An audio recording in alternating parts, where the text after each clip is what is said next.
And welcome everyone to Beyond the Forecast and happy April Fool's Day. Now I know what you're saying. Mike, don't pull any April Fool shenanigans on us today. Actually, I'm not going to. We will have fun with weather and science. No April Fool's jokes on you, I promise. We're not moving the Mackinac Bridge. No shenanigans. Not wearing green. We're all good. But happy April Fool's Day regardless. We're starting a new month, and we have a new episode of Beyond the Forecast for you. Today, we're going to send it over to meteorologist John Gross. He's not playing an April Fool's joke on you. He's not forecasting lake effect. He's telling you how lake effect is formed. Yes, we see our fair share here in northern Michigan, but do you know how it forms and why it forms? Well, meteorologist John Gross will break that down for you. And then I'm going to take you into a fun experiment / explanation of Newton's first law of motion. And we show you an object in rest stays in rest, and an object in motion stays in motion and at constant speed unless a force is acting upon it. So we'll show you that. And it was a lot of fun. Soaking wet for me, but a lot of fun. And then we'll also take you into a segment of our live streaming podcast from last week with meteorologist Haley Fischetti and I, where we sat down and discussed with you live about severe weather. So we'll have that coming up at the end of the show. But before we get into our show, let's take you into some of our fun facts for the day. Let's go back to this day in weather history. 1923. On April 1st, 1923, people woke up and thought it might be a cruel April Fool's joke, but it wasn't a joke. It was real life. In fact, people in the UP, in particular Berglund, Michigan, saw 34 degrees below zero when they woke up April 1st, 1923. But it wasn't just here that was cold. People in Georgia woke up to 16 degrees above zero, but still 16 degrees in Georgia on April 1st morning. That's some deep freeze right there across much of the United States. All right, viewer photo of the day, and this is a beautiful photo that we are going to share with you today, and it's brought to you by Great Rooms, of course, and as always, thank you to Great Rooms for sponsoring this. But viewer photo of the day, check this one out. It is a perfect sunset in downtown Petoskey, and this was sent in by Monet Photography. So thank you so much for sending that in, and again, thank you to Great Rooms, as always, for sponsoring it. But those beautiful colors on that sunset. Petoskey, you're beautiful as always, even more beautiful in this sunset, but that's what we love about northern Michigan. Amazing sunrises and amazing sunsets. Now, trivia. Yesterday, if you recall, we asked you, what is the lightning capital of the world? It's Venezuela. It's not Ireland. It's not Russia. Venezuela is where the lightning capital of the world is. Now, today, we are asking you, what is the highest storm surge ever recorded? Now, we don't see storm surge here in northern Michigan very often. It takes a pretty big storm coming across the lakes. But hurricanes, they push that water on shore. What is the biggest storm surge ever recorded? Is it 18 feet, 42 feet, 77 feet, or 7 feet? You can weigh in. That QR code, get your phone out, scan it with your phone, click the link, and then you can choose your answer. And then we'll see where everybody lies, which is usually pretty correct. But do you know this one? Weigh in. Now, we're going to send it over to meteorologist John Gross. He is not playing an April Fool's joke on you. He's not forecasting lake effect, but lake effect is still possible this time of year. But he is going to tell you how and why it's formed and why we see quite a bit of it here in northern Michigan. We'll have all that coming up right after the break. Hey there, everybody. Meteorologist John Gross, and today we are going to be talking about a topic that you know all too well if you live anywhere within the Great Lakes region, lake effect snow. It can be very, very localized, but if you are in that sweet spot where we're talking about these lake effect showers, now remember, we can talk about lake effect snow, but we can also talk about lake effect rain and even lake effect cloud cover too, but usually the bigger topic when lake effect is involved is lake effect snow. Now here's a very cool satellite image. This was taken from NOAA, the Great Lakes Environmental Research. And as we are taking a look at this, you can see the Great Lakes here, Lake Huron, even Lake Michigan and Lake Superior to the north, but you can see all of these lake effect bands coming off of the Great Lakes. Due to a colder northwest wind, that's usually what you need. A much colder air mass moving over a relatively warmer body of water, in this case the Great Lakes, and we can get it off of all 5 Great Lakes. So Superior, Huron, and Michigan, but you're also talking about Lake Erie, a little bit farther east, and even Lake Ontario too, where they can talk about a lot of lake effect snow at times. So let's go ahead and go over the science and what exactly is lake effect snow. So we're going to pretend this is Lake Michigan. And we're going to be talking about the setup here. Usually the surrounding land is generally colder than the body of water itself. So even though the temperatures of the water above freezing, you can talk about those numbers in the upper 30s, if not even some 40s, relatively speaking, it's warmer than the surrounding land mass. So colder land, warmer water. That's going to be the initial setup. As we get the winds coming in from generally the north, the west, or really the northwest, that's the classic direction that we talk about for lake effect snow. That wind eventually starts to move over the relatively warmer waters. And once we start to get that, we start to get that warming process, otherwise known as lift. So the warmer air will rise, taking that moisture with it directly off of the lake, hence lake effect. So now we have the clouds starting to build. We have what we call evaporation and then eventually condensation.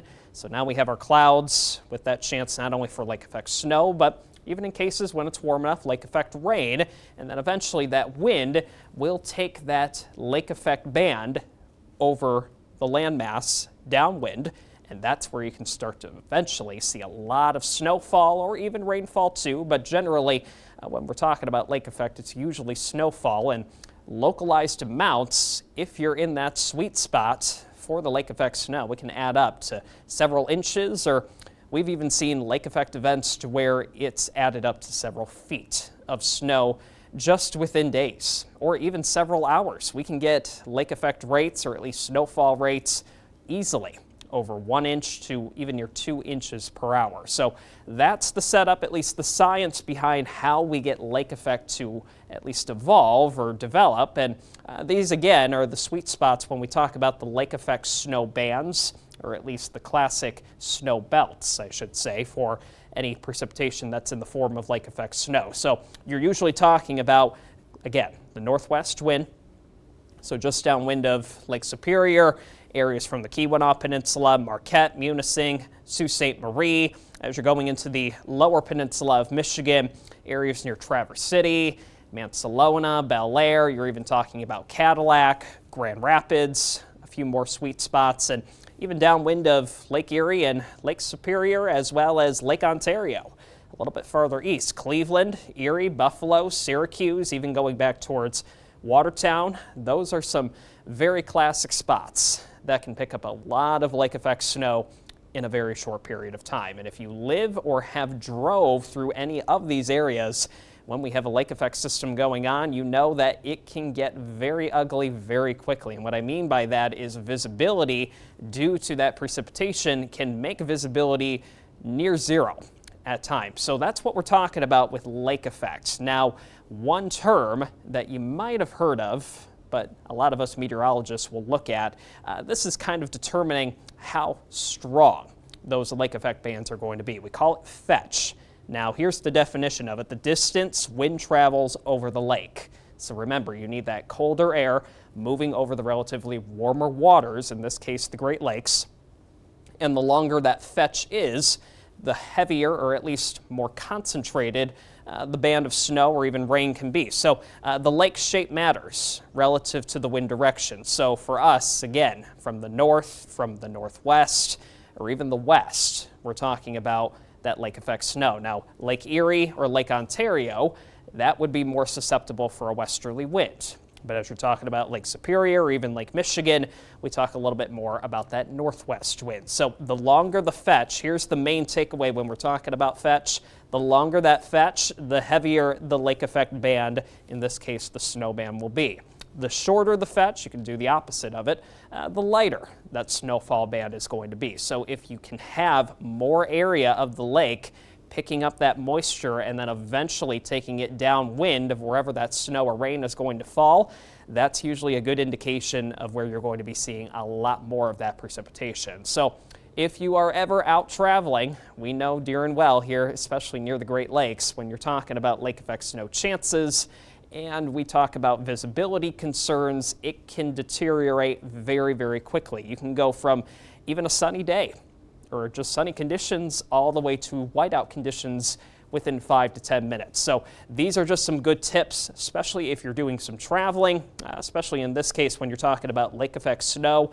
Watch out for that low visibility because it can drop very, very quickly, and you need to be in control of your vehicle when it does do so, so just slow down. Another good thing to talk about, not only during lake effect snow, lake effect rain, or even just any precipitation in general, avoid your cruise control. Again, giving you more control of your vehicle, and you always, especially when we are talking about lake effect snow, you want to make yourself as visible as you can to other motorists. So using your low beam headlights, not your high beams. It's going to look like an episode of Star Wars if you're using your high beams. Trust me, I know, I've done it before. But using your low beam headlights, this is the best way not only to make yourself more visible, but also just being able to see during these very heavy snowfall bands that occur, or at least can occur, when we're talking about lake effect snow.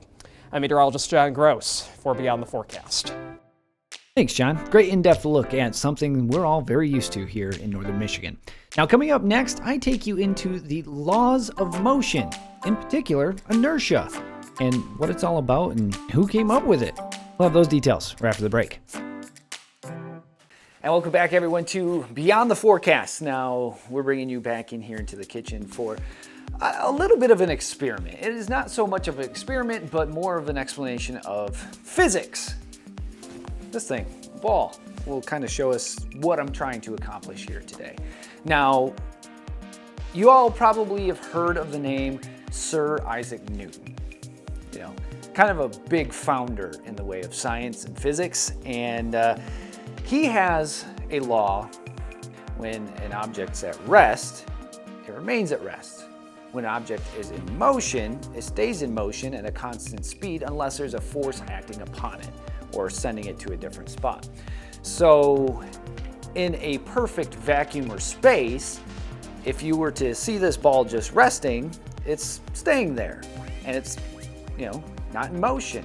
But if you were to tap it with so much force, it would constantly be moving out at that speed.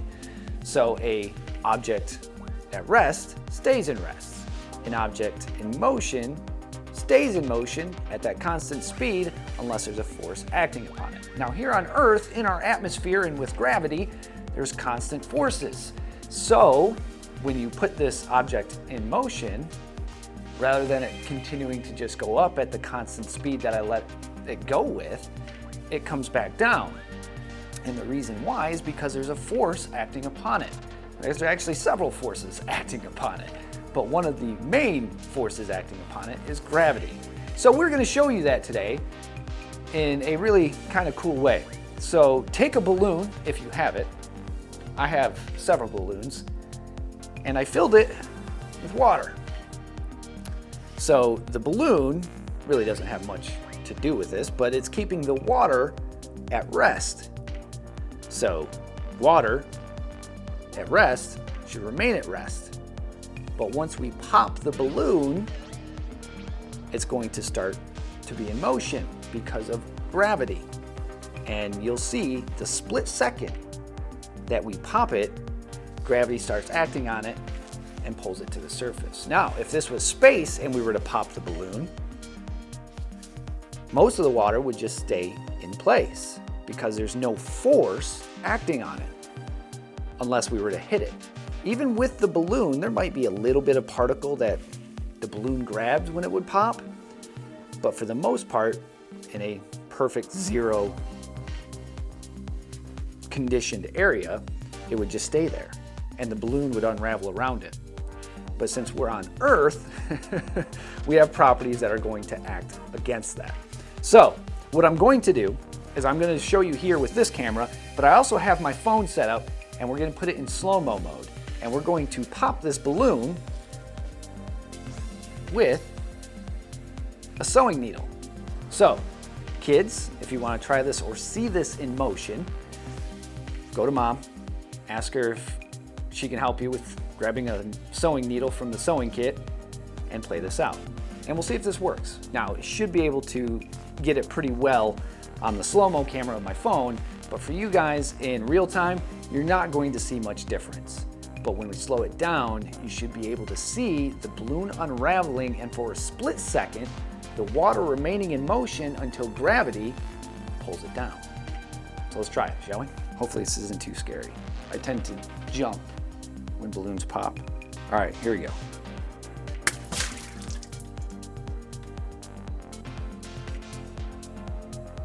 Or we did it.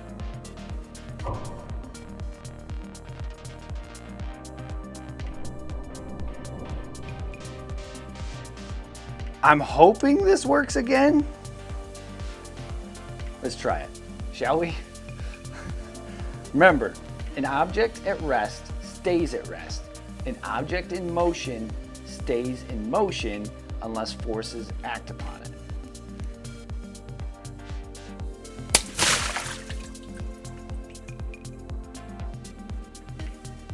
I told you, I jump when balloons pop.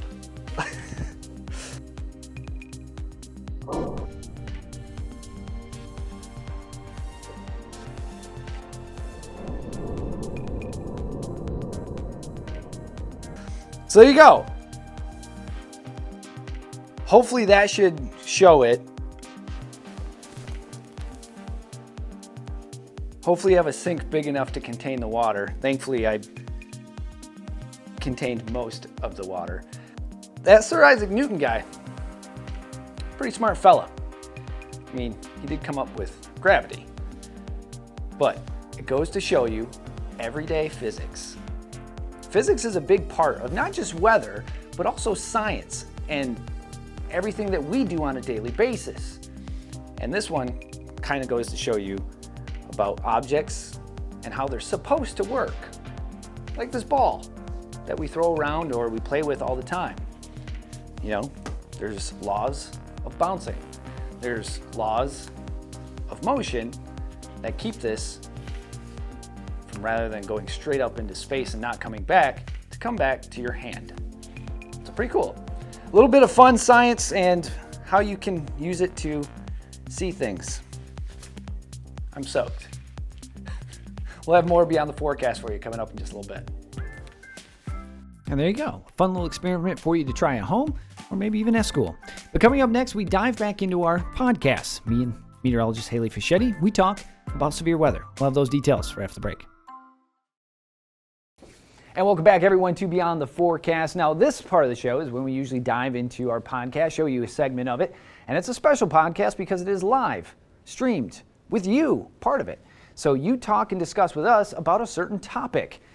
And we are throwing it back to last week's podcast of severe weather, where we discussed a few things, especially technology, the advancements we're seeing, but also some aspects to severe weather that we might not see here in northern Michigan very often, but we also see here in northern Michigan very often.